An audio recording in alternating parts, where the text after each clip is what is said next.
Ya, hari ini kita akan masuk ke dalam Wahyu pasal 7 yang terakhir ya. Sebelum kita mendengarkan firman Tuhan, kita masuk dalam doa. Bapa yang baik, kami bersyukur jika rancangan keselamatan adalah berasal dari Engkau. Sehingga tidak ada satu orang yang bisa untuk tidak percaya, meragukan, ataupun melihat ada hal-hal yang gagal di dalam perjalanan keselamatan manusia. Karena Engkau yang merancang, maka segala sesuatu terjadi seperti hatimu Tuhan. Seperti kehendak-Mu dan kuasa-Mu yang sempurna, hikmat-Mu serta keadilan kebenaran.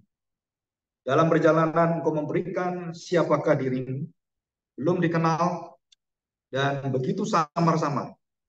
Setelah manusia jatuh dalam dosa, kami benar-benar hanya menantikan suara Tuhan untuk mengerti apa yang harus kami jalani dalam hidup kami.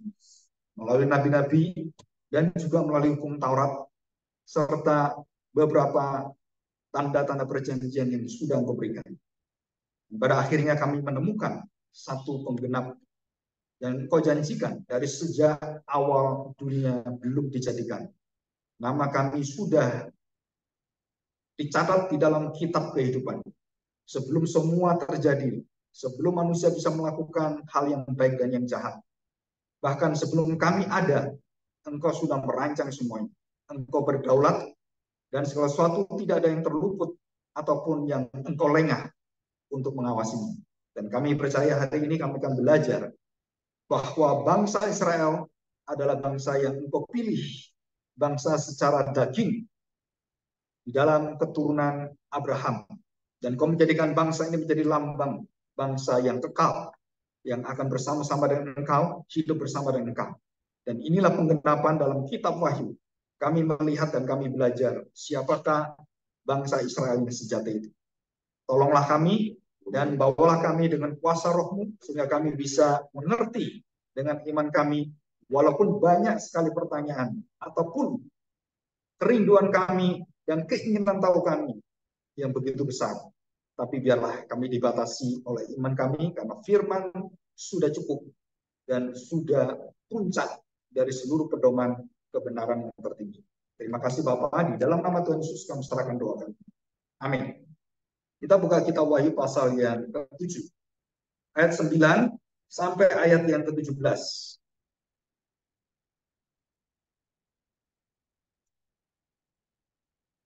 Ayat 9 sampai ayat ke-17. Demikian bunyi firman Tuhan. Orang banyak yang tidak terhitung banyaknya. Jadi artinya ada orang banyak, tapi banyaknya nggak terhitung. Dalam bahasa Inggrisnya itu numberless ya.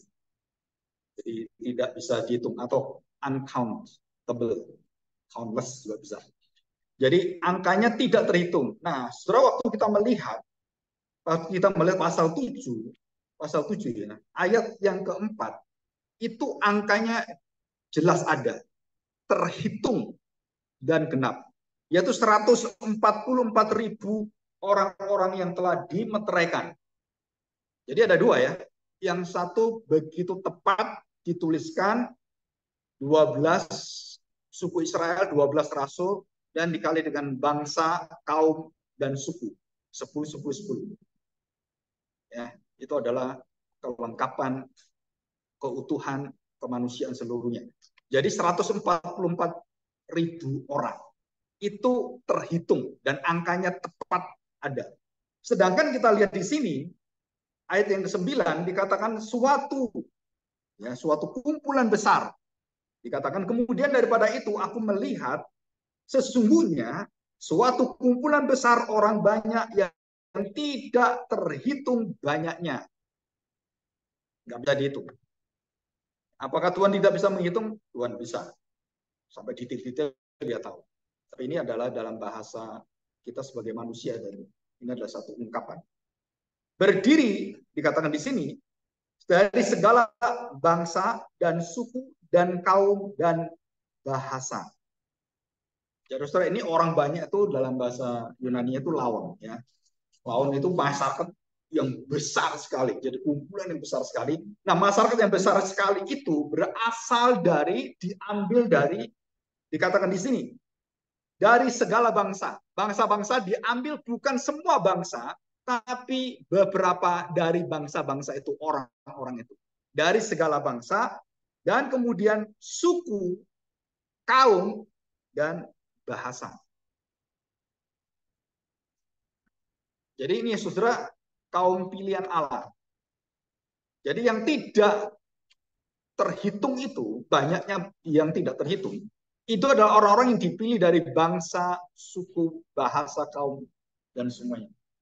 Dan Tuhan ambil. Jadi bukan semua bangsa, semua bahasa, saudara, tidak.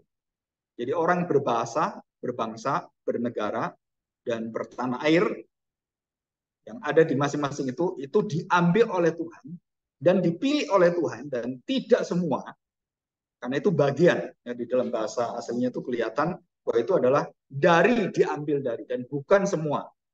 Dikatakan, dan apa yang dikerjakan? Mereka berdiri di hadapan tahta dan di hadapan anak domba, memakai jubah putih dan memegang daun-daun palem di tangan mereka. Ini merupakan satu perayaan besar karena ada daun-daun palem.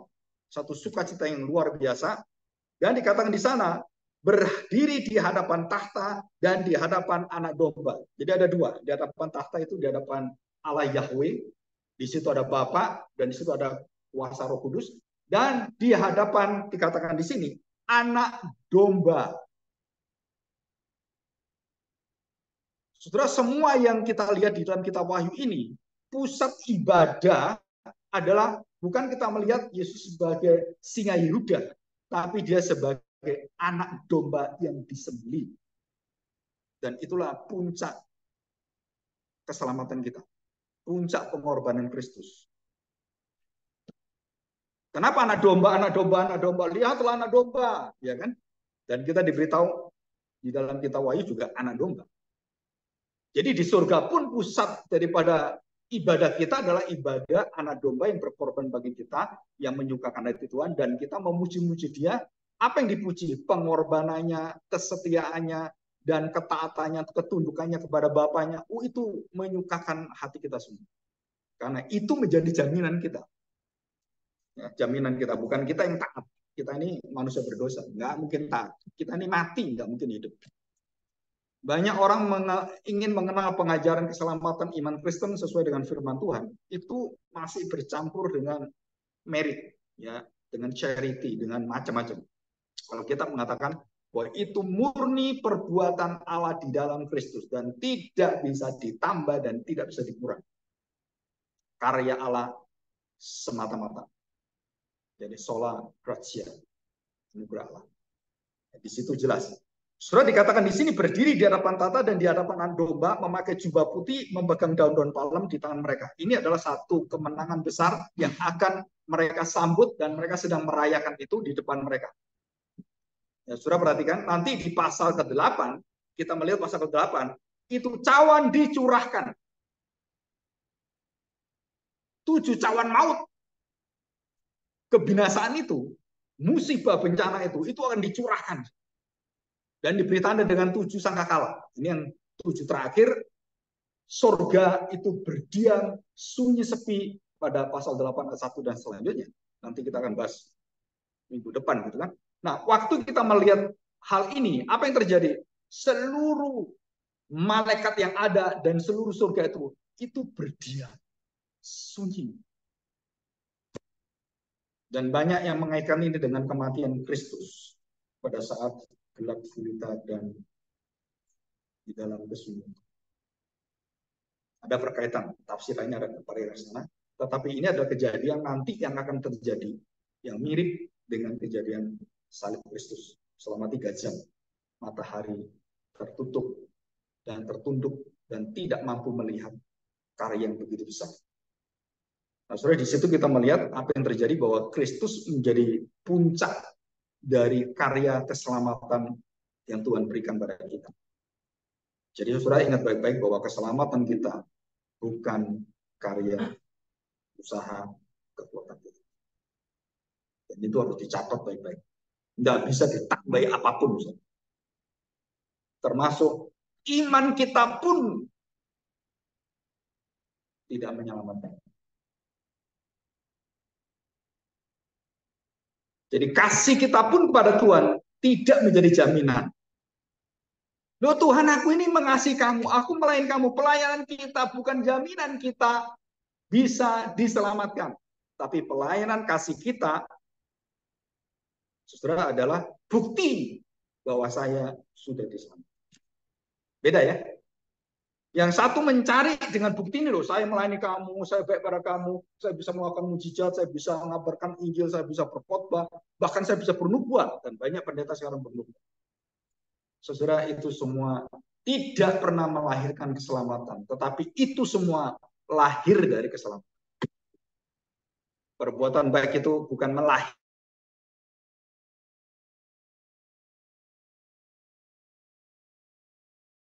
akhirnya melahirkan perbuatan-perbuatan.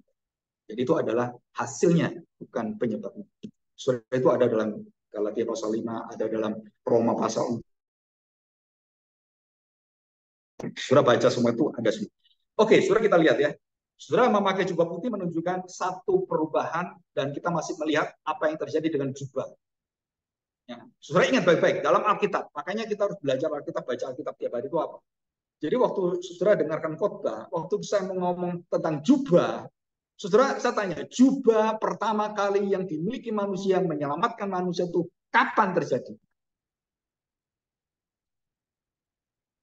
Kapan? Hah? Saudara, banyak orang berpikir itu jubahnya Tuhan Yesus. Ya memang betul, Tuhan Yesus dikasih jubah kan. Nah, saudara masih ingat jubah, pakaian juga. Nah, saudara, banyak orang yang tidak pernah berpikir bahwa jubah pertama kali yang dipakaikan kepada manusia adalah manusia yang pertama kali berdosa dan diberi baju oleh Tuhan untuk menutupi segala dosanya, untuk menjamin pengharapan terhadap dosanya. Jadi kapankah jubah putih itu diberikan? Saudara, banyak penafsiran yang mengatakan bahwa oh ini nanti di akhir zaman. Padahal ayat ini adalah dia sudah diberikan. Bukan nanti, ini sudah. Dikatakan memakai jubah putih dan mereka sudah memakai jubah putih di surga itu, dan sekumpulan orang besar di surga sudah memakai jubah putih dan mereka sudah menjadi orang-orang yang benar, dibenarkan oleh Tuhan, memakai jubah putih.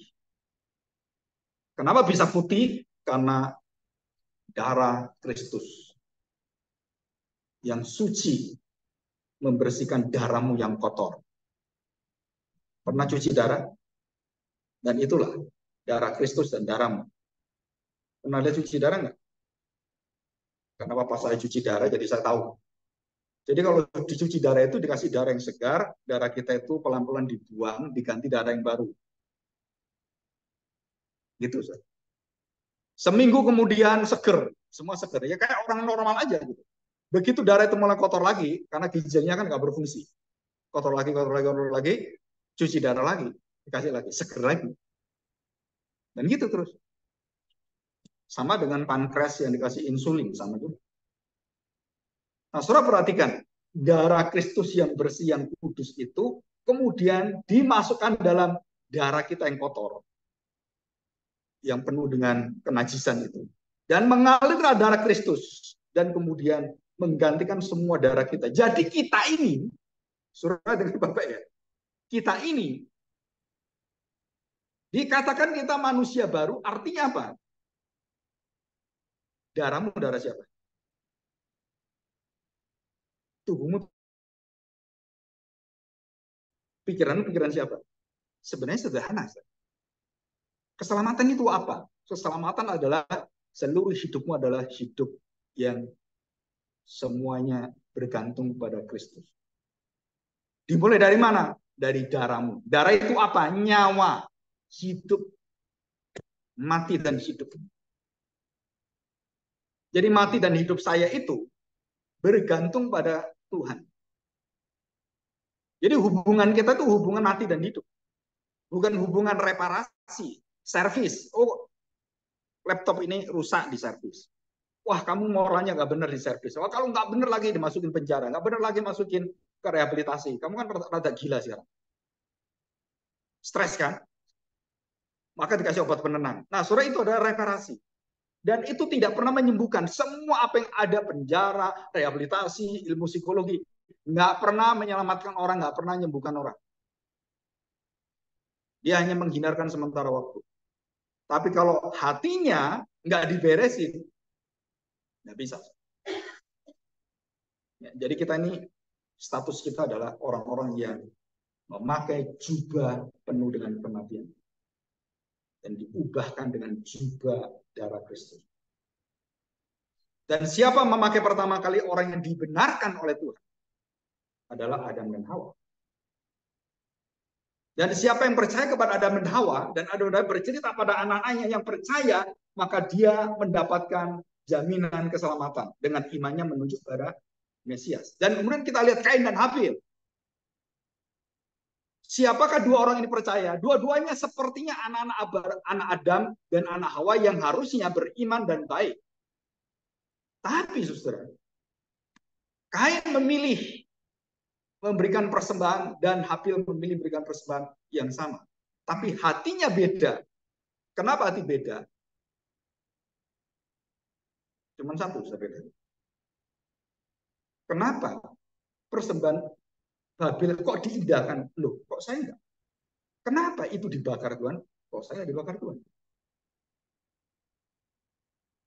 Saudara, kalau orang yang sadar, dia bagus ya, maka saya bertobat, saya belajar, kenapa kamu bisa diterima Tuhan? Beritahu saya, hati saya begini, berarti saya kurang. Nah itu, dia bertobat. Tapi Kain enggak, dia panas hati dulu. Dia dikuasai oleh dosa.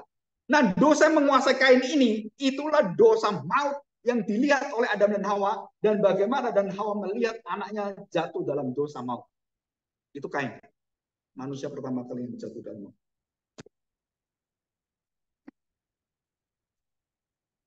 Dan Habil manusia pertama yang dibenarkan Tuhan. Bukan Adam dan Hawa. Yang mati langsung kan. Adam dan Hawa belum mati. Tapi Habil mati. Dan darahnya berteriak dari tanah. Jadi saudara, kalau saudara dimusuh orang dan kemudian saudara diapain dengan orang, nggak adil semuanya itu. Tuhan itu memperhitungkan semua apa yang disinakan pada kita. Itu akan Tuhan bereskan semua. Saudara percaya ini. Cara Tuhan bereskan. Karena dari perkataan Tuhan, darah orang benar berteriak minta keadilan pada saya. Dan akhirnya Kain merasakan hukuman yang terlalu berat dan dia lari. Nah, saudara, itu adalah bagaimana jubah. Nah, kita lihat sekarang. Jubah yang kedua, saudara, dalam kitab Zakaria pasal 4 dan pasal 6. Ada namanya Imam Yosua. Seorang imam yang sudah pendetanya pendeta gitu. Imamnya imam besar itu di hadapan iblis didakwa, dan saudara tahu jubahnya itu dilempar oleh iblis. Dilempar artinya dosanya imam itu seperti kotoran. Bahasa aslinya itu sebenarnya tai manusia. Jadi kekudusan, kesalehan imam besar, kalau kita lihat sekarang, saudara sebut aja nama pendeta yang saudara kagumi siapapun. Jangankan pendeta, rasul yang kamu kagumi. Dan Tuhan beritahukan dosanya itu ini. Dan dikatakan oleh Tuhan, Petrus, iblis menamping engkau. Thomas, jangan tidak percaya lagi. Ini dosa semua loh. Tapi kita kalau melihat orang yang figur, nah sekarang kita melihat Indonesia ada figur yang sangat dicintai rakyat Indonesia, dan kemudian figur itu jatuh di dalam dosa. Figur yang terpuncak dari Indonesia. Karena kekuasaan, karena sayang keluarga dan semuanya. Akhirnya jatuh dalam dosa. Dan saudara, sama kita lihat. Ya. Oke, di sini kita melihat daun-daun palem dan mereka merayakan sukacita. Ayat 10. Dan dengan suara nyaring mereka berseru. Apa yang diserukan mereka? Keselamatan bagi Allah. Nah, terjemahnya sebenarnya keselamatan berasal dari Allah dan semua untuk Allah dan semuanya bagi kemuliaan nama Dia. Jadi keselamatan bagi Allah, bukan Allah itu perlu diselamatkan, bukan. Keselamatan bagi Allah. Artinya dipersembahkan untuk kemuliaan nama Tuhan. Berasal dari Allah. Jadi apa yang berasal dari Allah kita kembalikan pada Tuhan. Keselamatan bagi Allah kami yang duduk di atas tahta dan bagi anak domba. Jadi Allah dan anak domba itu sama. Satu kesatuan. Bapa dan aku adalah satu. Dan semua malaikat berdiri mengelilingi tahta dan tua-tua dan keempat makhluk itu. Mereka tersungkur di hadapan tahta itu dan menyembah Allah. Dan dikatakan menyembah Allah, surat dikatakan tidak dikatakan di sini menyembah anak domba. Kenapa? Karena di ayat-ayat yang lain ada menyembah anak domba. Jadi Allah di sini mewakili Bapa, Anak, dan Roh Kudus. Dan mereka tersungkur menyembah tahta dan di situ ada Bapa, Roh Kudus dan Anak di sana. Mereka menyembah semua. Jadi suruh perhatikan. Seluruh malaikat, seluruh orang percaya dan termasuk di situ tua-tua dan 4 malaikat yang hebat itu tersungkur mereka menyembah Allah semuanya. Dan apa yang mereka nyanyikan? Suruh perhatikan ini. Amin. Puji-pujian dan kemuliaan dan hikmat dan syukur dan hormat dan kekuasaan dan kekuatan bagi Allah kita sampai selama-lamanya. Amin. Sering ada 7 dari inti pujian dan isi dari seluruh surah kalau kita memuja Allah itu ini. Puji-pujian, kemuliaan, hikmat, syukur, hormat, kekuasaan, kekuatan bagi Allah sampai kita selama-lamanya. Dan semua ini ada. Nah, saudara saya catat di dalam kitab Wahyu. Saya mencatat ada 7 hal ini. Ya. Nah ini istilah dari bangsa-bangsa itu. Jadi bangsa-bangsa itu di sini kan ada semua itu berangka 7 semua. Kita heran juga ya. Dan termasuk suku, bangsa, kaum, bahasa dan dan masyarakat itu 7 kali. Pasal 5 ayat 9, pasal 7 ayat 9, pasal 10 ayat 11, pasal 11 ayat 9, sampai pasal 17 ayat 15. Jadi saudara perhatikan, kenapa diulang 7 kali? Kenapa kemudian semua yang berkaitan dengan 7 kali itu selalu berkaitan dengan karya Allah, sifat Allah, kekuatan Allah, dan jati diri Allah itu selalu sempurna 7. Saudara itu jawabannya adalah hanya Allah yang bisa seperti itu. Dan tidak ada yang lain yang bisa melakukan hal itu. Ya, oke, kita lihat sekarang. Ayat 12. Dan seorang dari antara tua-tua itu berkata kepadaku, siapakah mereka yang memakai jubah putih itu dan dari manakah mereka datang? Maka kataku padanya, Tuanku, Tuhan mengetahuinya. Lalu ia berkata kepadaku, mereka ini adalah orang-orang yang keluar dari kesusahan yang besar. Dan mereka telah mencuci jubah mereka dan membuatnya putih di dalam darah anak domba. Tadi saudara perhatikan, tadi dipakaikan jubah putih, diberi jubah putih. Dan di sini dikatakan, mereka telah mencuci jubah mereka dan membuatnya putih di dalam darah anak domba. Jadi yang satu, status kebenaran keselamatan bagi Allah. Yang kedua adalah bagaimana engkau memelihara setia kepada keselamatan dan engkau harus mencucinya. Dan dikatakan di situ, tiap hari, tiap saat, dan terus-menerus. Yang satu sekali selesai. Yang kedua, engkau harus mencucinya. Seperti kita mencuci baju, kotor lagi baju. Kotor. Nah, surah itu adalah tanggung jawab kita. Karena kita hidup dalam dunia kedagingan kita. Dan Tuhan berikan kita kemampuan untuk menyucikan diri kita dengan darah anak domba. Jadi artinya, selama engkau melihat Kristus sebagai teladan, panutanmu, maka dia akan menguduskan seluruh dosa-dosa. Dan itu tidak pernah berhenti, terus-menerus. Maka kataku, Tuanku, Tuhan mengetahuinya. Lalu ia berkata kepadaku, mereka ini adalah orang-orang yang keluar dari kesusahan besar, dan mereka telah mencuci jubah mereka dan membuatnya putih di dalam darah anak domba.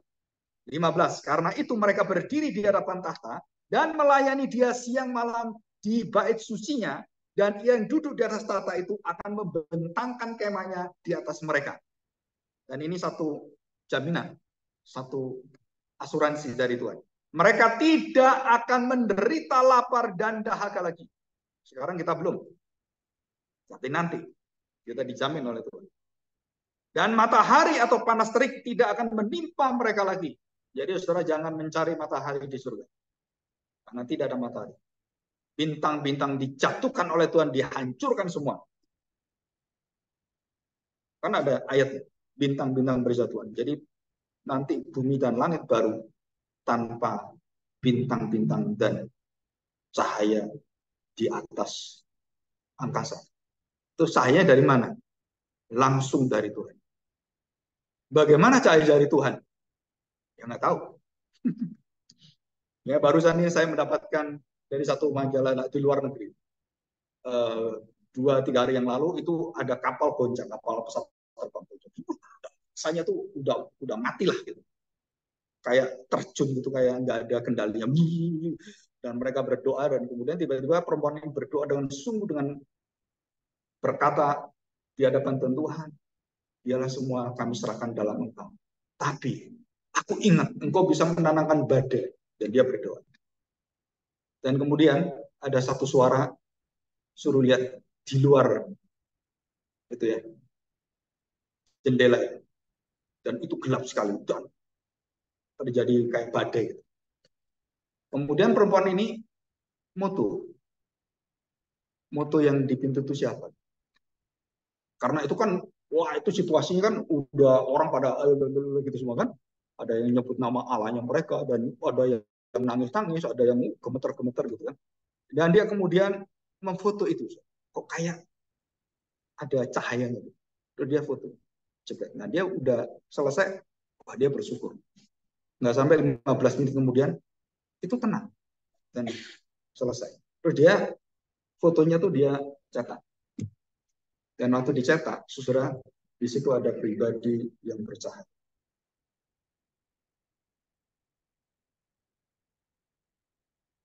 Dan orang nyata tanya, ini siapa? Dia cerita.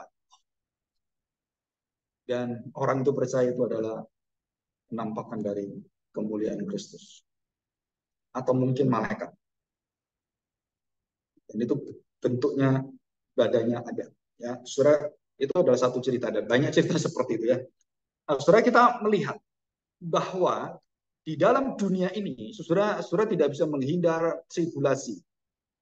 Jadi saya menafsirkan kitab Wahyu itu, masa kesusahan besar, tribulasi itu ada dua hal. Yang pertama, tribulasi yang terjadi sepanjang sejarah, ada dosa, ada orang jahat, dan ada semesta yang jatuh dalam dosa. Surah itu akan terjadi tribulasi, dan itu bisa dikendalikan, diizinkan oleh Tuhan, dikendalikan oleh roh-roh jahat, dan dikendalikan oleh penguasa-penguasa jahat. Dan itu menjadi bencana bagi kita. So, contohnya, anak-anak bayi dibunuh semua, zamannya Herodes. Zamannya Musa juga dibunuh semua. Nah itu semua adalah karena kejahatan orang. Musibah. Saudara, itu semua dikendalikan. Dikendalikan oleh siapa? Sebenarnya dikendalikan oleh Tuhan. Dan itu terjadi. Dan semua terjadi. Peristiwa-peristiwa seperti itu. Dan itu dikendalikan oleh satu kuasa, sampai kita lihat bahwa tribulasi itu dalam kitab Wahyu bukan sesuatu yang dihindari, tetapi sesuatu yang sudah ditaklukkan oleh Kristus. Dan ini beda. Jadi tafsiran dari orang dispensasi melihat bahwa tribulasi ini adalah masa terakhir, karena terjadi satu perang yang besar sekali dan gereja diuji di sana, dan yang selamat cuma sepertiga. Dikatakan itu tafsirannya. Tapi saudara, kalau saudara perhatikan baik-baik bahwa tribulasi itu, masa kesusahan besar itu memuncak nanti di akhir zaman, dan pada puncaknya, dan waktu setan itu kemudian datang dan bergerak di sana. Saudara, kita lihat nanti pasal 18 semuanya. Saudara, Tuhan kemudian bekerja pada saat yang sama. Itu juga menghukum setan. Jadi pembagian waktu, pembagian ini masa kesusahan besar, pembagian itu semuanya. Karena sudah ada dalam kitabnya tim Lahaye gitu ya, yang ada yang sudah membagi kitab itu dengan beberapa bagian-bagian 1000 tahun, berapa tahun. Saudara, kayaknya benar, tetapi waktu kita pelajari baik-baik, banyak itu sudah mempengaruhi gereja Tuhan. Hampir semua gereja Tuhan itu hampir dipengaruhi ini. Termasuk di dalamnya bangsa Israel. Adalah bangsa pilihan, sampai tetap bukan bangsa lambang simbol, bukan. Jadi bangsa Israel betul-betul bangsa. Kalau kita, bangsa Israel adalah lambang. Karena kitab Wahyu lambang semua. Tafsir yang kitab Wahyu itu lambang. Mau tidak mau, saudara harus ikut jenis kitab Wahyu. Dan itu bukan literal. 144 itu bukan literal. Bangsa Israel cuma ada 140.000 orang.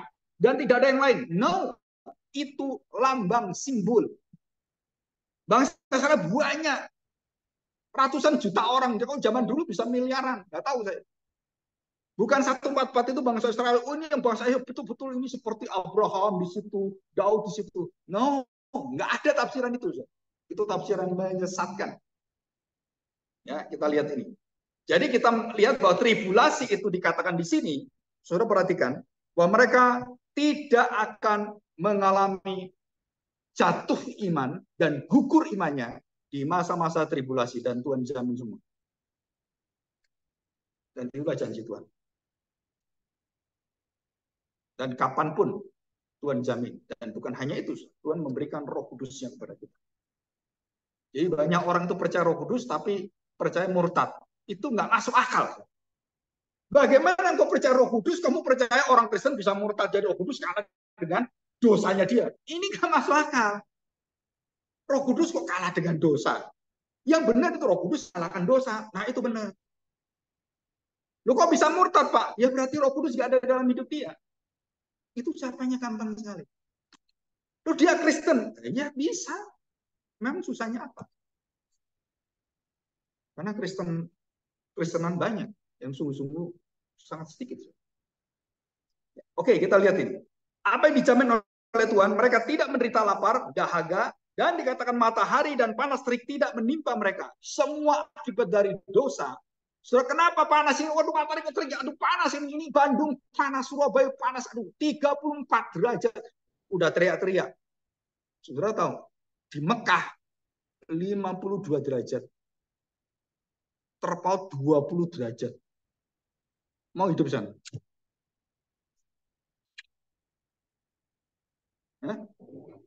Saya pernah di China itu melihat itu semut yang merah, anggrang itu, tahu, mati di jalan kering.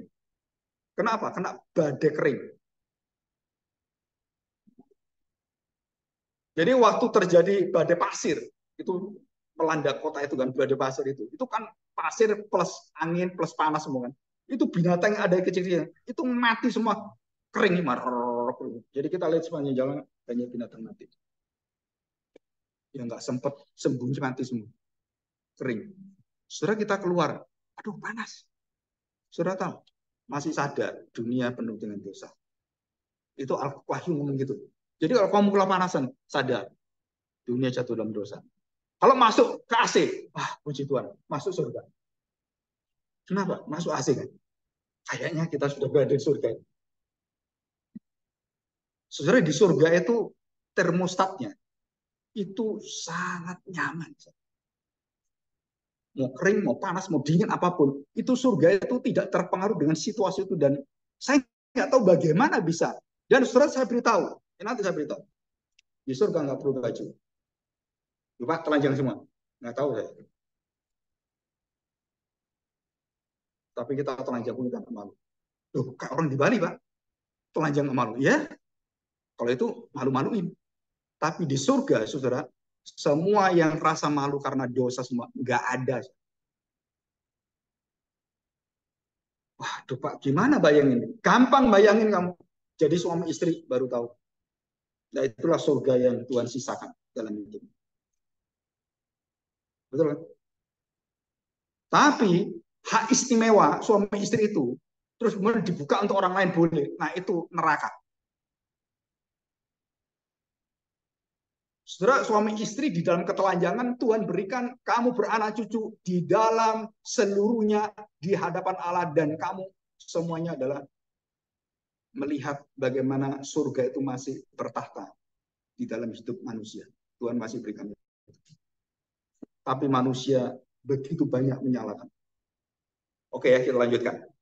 17 yang terakhir. Sebab anak domba yang di tengah-tengah tata itu akan mengembalakan mereka dan akan menuntun mereka ke mata air kehidupan, dan Allah akan menghapus. Nah ini puncaknya nanti pasal 21 juga dilengkapi lagi. Dan Allah akan menghapus apa yang dihapus Allah? Segala air mata dari mata mereka. Saudara-saudara harus tahu dalam setiap jalan hidup kita, setelah kita nggak pernah akan menghindarkan diri dari perpisahan dengan siapapun. Dan setiap perpisahan, saudara akan meneteskan air mata. Jadi artinya begini, saudara. Jika terjadi kematian, jika terjadi perpisahan, jika terjadi satu separation, saudara-saudara diberitahu oleh Tuhan, itu adalah karena dosa manusia. Sehingga kamu berpisah, suami istri berpisah, anak berpisah. Tetapi nanti di surga tidak akan berpisah dan tidak lagi perkabungan, tidak ada lagi, sudah dikatakan di sini, tangisan air mata dan berpisah. Jadi Rasul Paulus mengatakan dalam Roma pasal 11, pasal 1 Korintus pasal 15, dikatakan demikian, saudara. Waktu kamu melihat hidupmu sudah di dalam ambang batas akhir dan kemahmu akan dibongkar oleh Tuhan, kamu harus yakin bahwa bukan kamu meninggalkan segala sesuatu, tapi segala sesuatu akan bersama dengan kamu. Dan itulah Alkitab, firman Tuhan. Jadi saudara, kalau kita lagi mau pisah, mau mati, ya, mau mati. Semua orang kan sedih semua, betul kan? Terus kita berpisah. Dan waktu kita diambil dan kemudian dihantar malaikat nyawa kita, kemudian ditaruh di hadirat Allah bersama dengan Allah. Saudara, saya tanya, yang di bumi ini nangis-nangis kan? Mamaku. Yang di surga bersama dengan Tuhan, no. Air mata. Di sana apa? Sukacita. Melihat kamu nangis, dia senang. Betul, mamaku. Nangislah. Kenapa? Karena di sini kita akan bertemu lagi. Itu saja.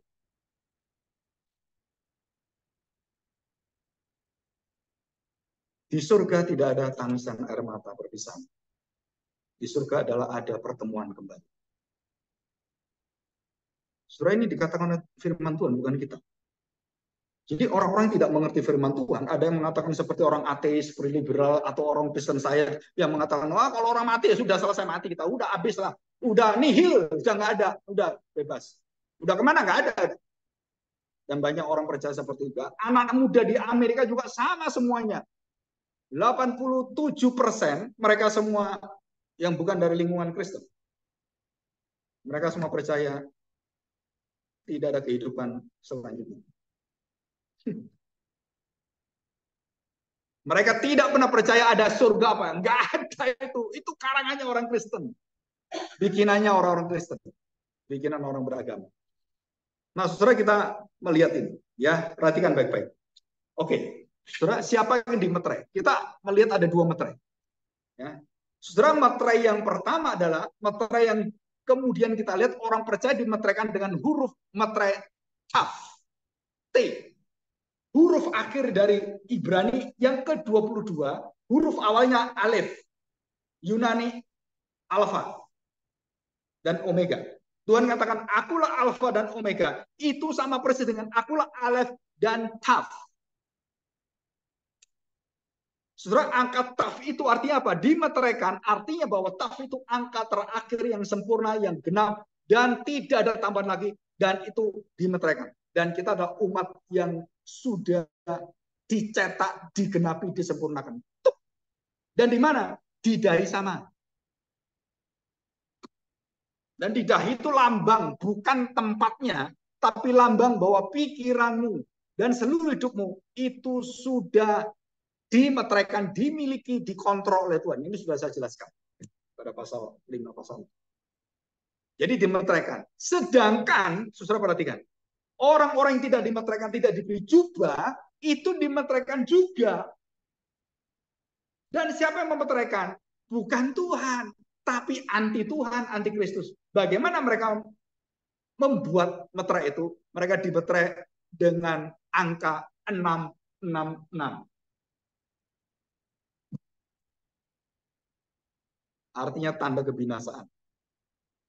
Saudara, di kitab Wahyu itu tidak ada manusia di tengah. orang selamat setengah, masuk neraka setengah. Nggak ada. Masuk neraka, masuk neraka. Masuk surga, masuk surga. Di meterai taf, taf. Di meterai 66, 66. Dan tidak ada di tengah. Oh, saya belum di meterai. Nggak ada. Pasti di meterai. Apakah 66 atau taf, dua-dua.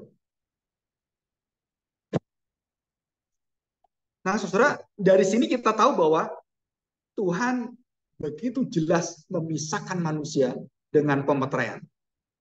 Dan bagaimana Tuhan menyaring itu semuanya dengan seluruh tanda, mulai dari trompet, sangkakala, kemudian cawan diberikan, dan bagaimana Tuhan membereskan semua. Saudara, itulah cara Tuhan untuk membagi dunia ini. Siapa yang dimeteraikan bersama antikristus dan siapa yang dimeteraikan bersama dengan anak Allah. Ini yang dilihat oleh Yohanes. Dan saudara, kalau saudara lihat semuanya di sini, kita perhatikan baik-baik. Bagaimanakah kita melihat Abraham kemudian bersama dengan Sarah? Saudara perhatikan. Tuhan menjanjikan Abraham, keturunanmu akan menjadi keturunan yang diberkati oleh Tuhan luar biasa. Terus dia tanya, kamu itu janji, tapi aku nggak punya anak satu pun nggak ada. Bagaimana janjimu? Kan betul kan? Istrinya mandul. Mandul itu penyakit. Saudara.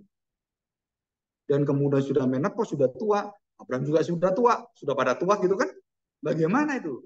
Dan di dalam keraguan itu, Tuhan akhirnya mengirim malaikat dan mengirim anaknya, Yesus Kristus, malaikat Yahweh. Untuk apa? Memastikan dan mengatakan melalui Sarah tahun depan kamu akan punya anak. Nah, saudara, tapi setelah dia omong seperti itu, Abraham sudah salah jalan. Karena dia punya anak dengan Hagar, dengan Ismail.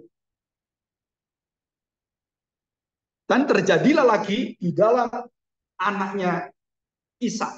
Siapa? Yakub dan Esau. Saudara-saudara lihat perjalanan sejarah ini. Ini yang menemukan namanya Bapak Agustinus. Dia tuliskan City of God and City of Man. The Kingdom of God and the Kingdom of Man. Saudara, semua yang dibuang oleh Tuhan, semua yang tidak mendapatkan kasih Tuhan, itu membentuk kelompok melawan semua anak yang dipilih Tuhan. Dan sampai hari ini, sampai detik hari ini, antara Hamas dan Israel. Sama. Antara gelap dan terang. Saudara-saudara pelajari dalam ilmu perang. Berperang itu tidak boleh menyerang, contohnya, fasilitas rumah sakit, fasilitas umum yang lainnya. Betul ya? Tetapi orang yang pinter, mereka bikin markas di bawah rumah sakit supaya nggak diserang. Betul kan? Jadi kalau rumah saya diserang, kamu salah. Kenapa? Saya punya markas di bawah. Saudara, ini orang yang kejam, orang yang di evil heart. Dia menggunakan belas kasihan, keadilan untuk diperkosa oleh dia dan dipermainkan oleh kejahatan. Dan itu adalah hati yang gelap. Dan bangsa Israel tidak pernah melakukan ini. Di dalam sejarah perang bangsa Israel, dia tidak pernah perang sembarangan, hantam orang, dikabarkan macam-macam kan. Oh ini banyak anak mati. Saudara, saudara dengar baik-baik. Sudah 1 bulan, orang-orang di sana diberitahu, baik melalui halo-halo, melalui surat lebaran, semua yang diberitahukan, pergi semua dari kota ini, kami akan hancurkan kota ini, pergilah kamu. Sudah diperingati, hampir 1 minggu, semua diberitahu. Dan waktu mereka mengungsi, saudara tahu, nggak boleh ngungsi. Kenapa? Ngungsi tak tembakkan. Balik ke rumah. Itu orang yang iblis. Rakyatnya pun dimatikan. Untuk apa? Dijadikan tameng. Itu hati setan. Dan itu terjadi di depan kita. Dan bagaimana dengan, terus nggak jadi perang, terus bagaimana ini? Saudara, di dalam keadilan Tuhan. Dan kita melihat dalam perjanjian lama juga. Dan semua akhirnya dihantam oleh iblis harus dikalahkan. kejahatan harus dilakukan. Kalau enggak, saya kalah. Kalau enggak, saya dibom lagi. Dan itu semua adalah perlindungan terhadap negara. Dan dia hanya mengebom semua tempat-tempat yang menjadi markas mereka. Dan bukan sembarang tempat. Jadi ini kita harus berpikir baik-baik. Dan waktu di PBB terakhir, Menteri Pertahanan dan Menteri siapa lagi itu, dia memaparkan ini loh, yang saya bom itu ini. Nih, dia berikan semua petanya. Dan semua orang, kok bisa kamu tahu semuanya? Dan tahu semuanya. Saudara, kita melihat siapakah 144.000 orang dan orang kumpulan banyak. Gereja-gereja yang beraliran dispensasi, yang membagi zaman itu, membagi dua. Oh, ini orang-orang yang umum, kita sebagai orang gereja. Kalau ini yang khusus, 144 yang khusus. Saudara, perhatikan baik-baik. Pasal 17 itu adalah pasal yang tidak bisa dipisahkan. Tapi sayangnya apa? Saudara, dalam pasal 17, pasal 7, ayat yang ke-9 itu dipisah dalam Alkitab bahasa Indonesia. Itu nggak bisa, saudara. Itu nyambung. Jadi suku semua Benyamin 12.000 orang. Kemudian, nah ini nyambung. Kemudian kan salah suku-suku ini. Kemudian daripada itu aku melihat sesungguhnya suatu kumpulan besar orang banyak yang tidak dapat terhitung banyaknya dari segala bangsa, suku dan kaum dan bahasa. Jadi setelah pikiran orang Israel dan pikiran orang dispensasi itu kadang-kadang kebalik. Jadi dari keturunan mereka, maka Allah kemudian menolong bangsa-bangsa. Saudara, itu keturunan yang Israel menjadi istimewa, menjadi yang sulung, menjadi orang yang paling privilege-nya paling tinggi bangsa. No. Kenapa saya katakan no? Dari awal penciptaan, manusia diciptakan baik adanya, dan Tuhan tidak berpilih kasih pada manusia apapun, siapapun, bangsa apapun, bahasa apapun. Kenapa? Mari kita menciptakan manusia serupa dengan gambar kita. Saya tanya, manusianya siapa? Orang Israel gitu? Bukan, saudara. Order of creation itu melindungi kita, menjadikan orang-orang yang mempunyai hak yang khusus kebangsaan, keselamatan itu tidak ada di dalam Alkitab. Orang Israel diangkat Tuhan menjadi bangsa yang dipilih, itu bukan untuk orang Israel, untuk menjadi peringatan bagi semua orang-orang yang akan diselamatkan. Saya beritahu, selama 4.000 tahun, dan kalau Tuhan Yesus masuk di dalamnya, itu mungkin lebih sedikit. Dari Abraham sampai Tuhan Yesus, sampai hari ini, kira-kira hampir 5.000 tahun. Saya tanya, Ustaz, apakah hati bangsa Israel menerima Kristus? Jujur siapa? Sampai hari ini. Orang Israel gak terima Tuhan Yesus. Mengutuk dia. Dan Alkitab dengan jelas, kalau kamu tidak percaya kepada anakku, aku binasakan kamu. Termasuk siapa? Bangsa Israel merasa ini loh bangsa dipilih. Kamu akan aku binasakan. Kamu masih ingat 10 suku kecuali Benyamin dan Yehuda. Aku binasakan semua di dalam pembuangan.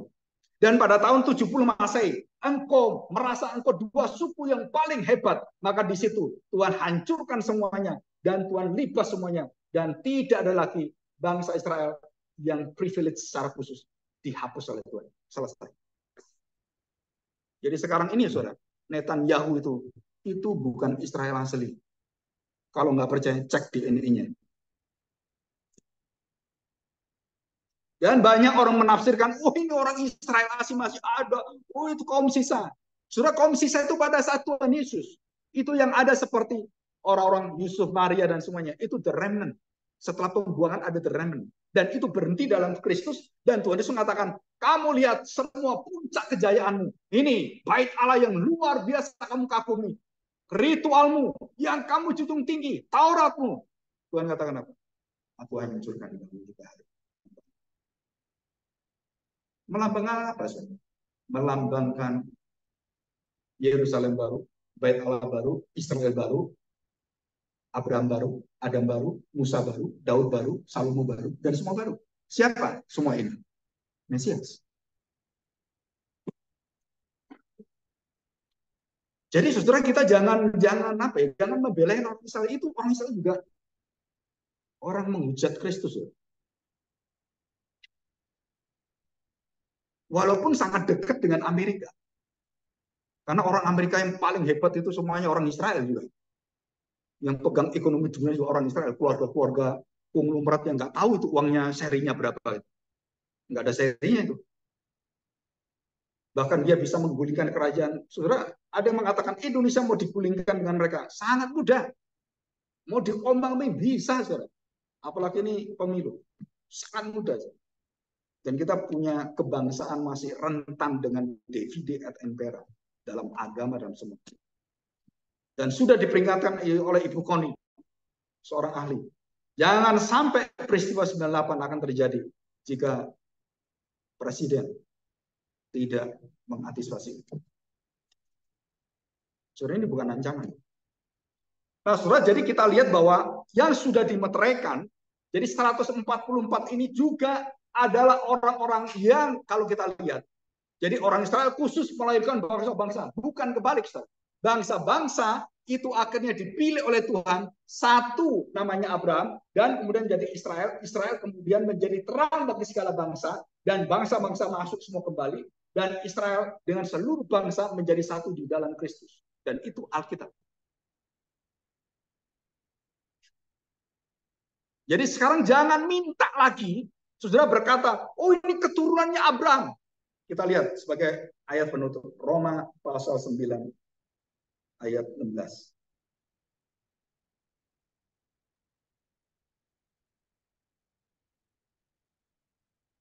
Nah, saudara perhatikan. Saya bacakan Roma pasal 9 dari ayat yang ke-8. Saudara, ini surah dengar terus saudara amini. Ini bukan karangan saya. Saudara. Ini apa yang ditulis dalam Alkitab. Siapakah empat-empat itu?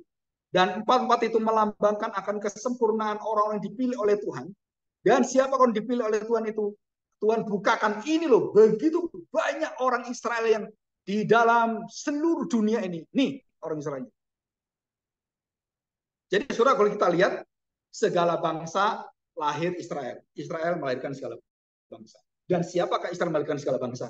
Di dalam Kristus. Seluruh kehidupan baru dibentuk di dalam kematian Kristus. Dan itulah kebangsaan baru, keimamatan yang baru, kenabian yang baru, kerajaan yang baru, semua di dalam kematian bersama dengan Kristus dan kebangkitan bersama Kristus. Itulah Israel yang baru. Dan tidak ada cara lain. Dan jangan mau terima cara lain. Bukan Adam, bukan Abraham, bukan Musa. Bukan sunatnya Abraham, bukan Tauratnya Musa. Tetapi adalah Kristus yang mati di atas salib. Ya, kita lihatin. Ayat yang ke-6. Akan tetapi firman Allah tidak mungkin gagal. Sebab tidak semua orang yang berasal dari Israel adalah orang Israel. Ini yang pertama. Jadi orang Israel itu ada yang campur kawin dengan orang dari Kanaan, ada orang kawin dengan orang Gibea, ada orang macam-macam misalnya. Dan tidak semua orang Israel itu Israel. Itu yang pertama. Yang kedua, 8. Ayat 8. Artinya bukan anak-anak menurut daging adalah anak-anak Allah, tetapi anak-anak perjanjian disebut keturunan yang benar. Jadi apakah orang Israel itu anak-anak perjanjian, ikut perjanjian Tuhan, dan percaya pada Kristus penggenap perjanjian? Enggak percaya. Kamu bukan Israel, walaupun secara daging pun kamu dibuang Tuhan. Kamu bukan umat pilihan. Saudara, ini jelas sekali Alkitab katakan. Dikatakan disebut keturunan yang benar adalah anak-anak perjanjian. Jadi yang semua anak disunat di dalam sunat Abraham belum tentu diterima oleh Tuhan. Kalau dia tidak terima Kristus. Disunat pun kamu menunjukkan kekerasan hati, dibinasakan Tuhan. Ya. Oke, kita lihat 11. Perhatikan ya. Sebab waktu anak-anak itu belum dilahirkan dan belum melakukan yang baik dan yang jahat, supaya rencana Allah tentang pemilihannya ditepukan, bukan berdasarkan perbuatan, tetapi berdasarkan panggilannya. Ayat yang ke-13. Seperti ada tertulis, aku mengasihi Yakub tetapi membenci Esau. Dan Tuhan langsung membuka dan membagi manusia. Membagi Israel. Keturunan Ishak dibagi oleh Tuhan. Yakub aku cintai, Esau aku benci. Saudara, ini Tuhan semua, bukan kita. Bagaimana Tuhan bisa ngatur? Tanya Tuhan, jangan tanya saya. Pikiran kita nggak nyampe. Kita hanya terima kebenaran. Baru kita bisa melihat hikmatnya apa. Ya. Jika demikian, ayat 14, apakah yang tidak kita katakan? Apakah Allah tidak adil? Mustahil. Kenapa yang dipilih cuma orang Israel aja? Kenapa bangsa nggak dipilih? Saudara, itu adalah hikmat Allah. Allah nggak adil. Siapa bilang? Allah nggak pernah nggak adil. Nggak pernah nggak baik. Dan dikatakan sebab ia berfirman pada Musa, aku akan menaruh belas kasihan kepada siapa aku menaruh belas kasihan, dan aku bermurah hati kepada siapa aku bermurah hati, dan semua tidak bergantung pada kamu, bergantung pada diriku sendiri.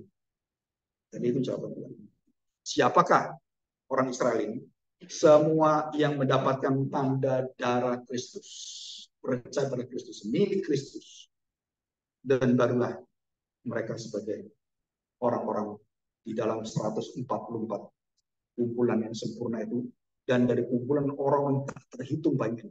Jadi saudara perhatikan ya, saudara perhatikan. Angka yang terhitung menunjukkan kepada yang tak terhingga. Angka tak terhingga akhirnya melihat kepada angka yang terhitung. Saya tanya saudara, yang terhitung dengan yang tak terhitung dulu mana? Coba saya tanya. Israel daging dan Israel secara perjanjian dulu mana? Saudara, yang tak terhitung itu mendahului semuanya. Yang terhitung itu adalah orang-orang yang nampak diri baru dihitung. Yang tak terhitung itu ada di dalam seluruh kedaulatan Allah dalam kekekalan.